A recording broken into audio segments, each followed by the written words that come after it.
Assalamualaikum viewers, today I am going to teach you about angle, in which I will discuss these outlines. First one is definition, history, identification of angle, and last one is types of angle. So let's start our today's topic. सबसे पहले हम इसमें discuss करेंगे angle की definition को. इन Euclidean geometry,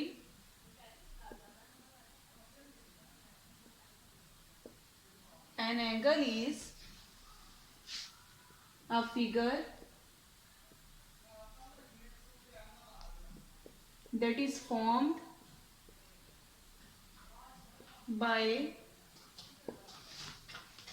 two rays called sides of angle. In Euclidean geometry, an angle is a figure that is formed by two rays called sides of angles. एक angle दो raise से मिलकर बनता है जिनको एंगल की साइड्स भी कहा जाता है. यूक्लिडियन ज्योमेट्री क्या होता है इसके बारे में मैंने आपको लास्ट वीडियो में बताया था, उसका लिंक मैं डिस्क्रिप्शन बॉक्स में डाल दूंगी. An angle is a figure that is formed, जो एंगल इसमें बनता है वो दो रेज से मिलकर बनता है. अब रे क्या होती है? एक ऐसी लाइन जिसका एक एंड पॉइंट हो उसे हम कहते हैं रे. ठीक है. और जो रेज हैं इनको एंगल्स की साइड्स भी कहा जाता है. यहाँ पे मैं एंगल की डायग्राम ड्रॉ कर रही हूँ. ठीक है. ये हमारे पास एक एंगल है. यहाँ पे मैंने एंगल ड्रॉ किया है जिसकी दो रेज हैं जिसको साइड्स भी एंगल की कहा जाता है. ये दोनों रेज एक कॉमन पॉइंट पे मिल रही हैं. इस कॉमन पॉइंट को एंगल का वर्टेक्स भी कहा जाता है. ठीक है. ये है इसकी प्रॉपर डेफिनेशन, एंगल क्या होता है. अब हमने नेक्स्ट पढ़ना है इसकी हिस्ट्री के. अब हम डिस्कस करेंगे एंगल की हिस्ट्री को. एंगल वर्ड जो है ये डिराइव हुआ है एंगुलस से, जो कि एक लैटिन वर्ड है. एंगुलस का मीन होता है कॉर्नर. नेक्स्ट है इसकी आइडेंटिफिकेशन.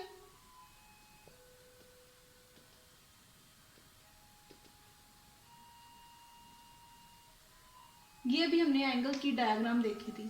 इस डायग्राम में जिस कॉमन पॉइंट पे दोनों साइड्स आके मिलती हैं उसको कहते हैं वर्टेक्स, और ये दोनों कहलाती हैं एंगल की साइड्स, या फिर इनको रे भी कहा जाता है. इन दोनों रे के दरमियान एंगल बनता है. उस एंगल को नेम देना लाजमी है.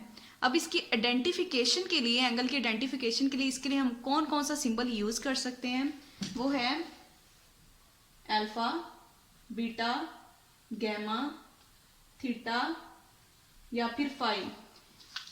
यहाँ पे एंगल्स की आइडेंटिफिकेशन के लिए आप पाई का सिंबल यूज नहीं कर सकते जिसकी वैल्यू होती है 3.14 समथिंग. और ऊपर जो दिए गए सिंबल हैं इनमें से आप कोई भी सिंबल एंगल की आइडेंटिफिकेशन के लिए यूज कर सकते हैं, जो कि alpha, beta, gamma, theta and phi है. नेक्स्ट हमने देखना है कि एंगल्स की टाइप्स कौन कौन सी हैं.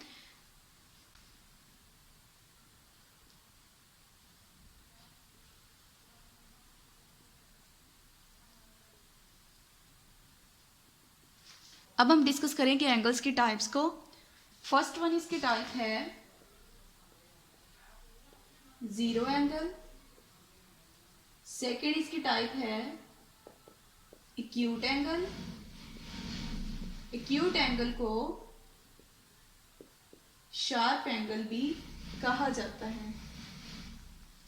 थर्ड इसकी टाइप है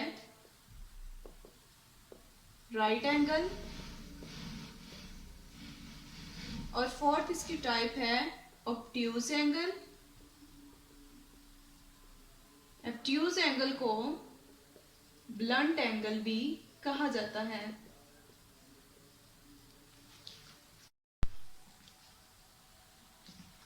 फिफ्थ एंगल की टाइप है स्ट्रेट एंगल. सिक्स इसकी टाइप है रिफ्लेक्स एंगल. 7 इसकी टाइप है कंप्लीट एंगल. कंप्लीट एंगल को हम राउंड एंगल भी बोलते हैं। इसके अलावा इसको वन रोटेशन का भी नाम दिया जाता है, वन साइकिल भी कह सकते हैं इसको। इसके अलावा इसको पेरिगोन भी कहा जाता है। लास्ट वन है ऑब्लिक एंगल।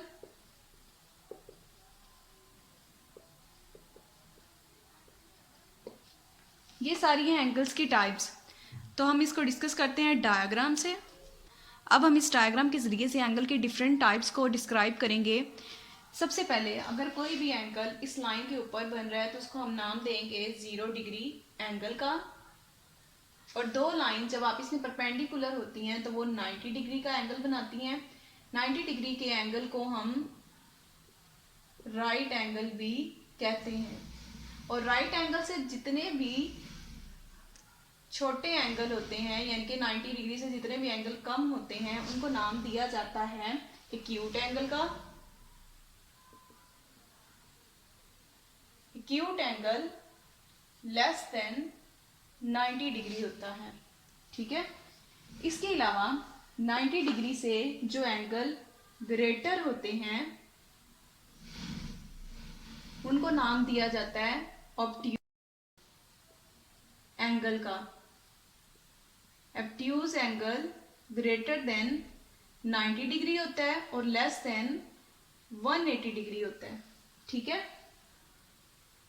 90 में अगर 90 को ऐड कर दिया जाएगा तो वो एंगल बन जाएगा 180 डिग्री का, ठीक है।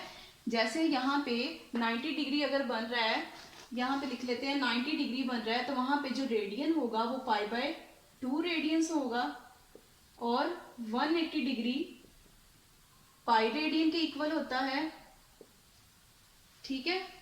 और यहाँ पे 90 डिग्री पे जो टर्न कंप्लीट हो रही है वो 1/4 टर्न है, यानी कि पूरे सर्कल का जो चौथा हिस्सा है वो 90 डिग्री कवर कर रहा है। और जबकि जो 180 डिग्री है ये पूरे सर्कल का हाफ टर्न कंप्लीट कर रहा है। इसके अलावा अगर हम ऑब्ट्यूज एंगल यानी कि 180 डिग्री से आगे जितने भी एंगल की बात करें या सर्कल की बात करें उसे हम नाम देंगे रिफ्लेक्स एंगल का। ये भी रिफ्लेक्स एंगल है और ये भी रिफ्लेक्स एंगल है। अब यहाँ पे इसके एंड पॉइंट पे जब ये पूरा सर्कल कंप्लीट हो जाता है तो इस पॉइंट पे जो भी एंगल आके बनेगा उसको हम नाम देंगे वन रोटेशन का। इसको वन साइकिल भी कहा जा सकता है।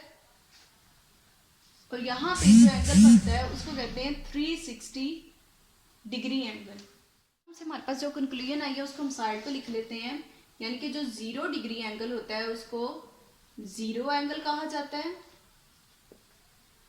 और जो 90 डिग्री एंगल होता है उसको राइट एंगल कहा जाता है और 180 डिग्री एंगल को स्ट्रेट एंगल कहा जाता है। जैसे कि आपको इस डायग्राम में नजर आ रहा है यहां तक 180 डिग्री एंगल है, तो ये जो पूरी एक लाइन बन रही है इसको आपने किसका नाम देना है? स्ट्रेट एंगल का।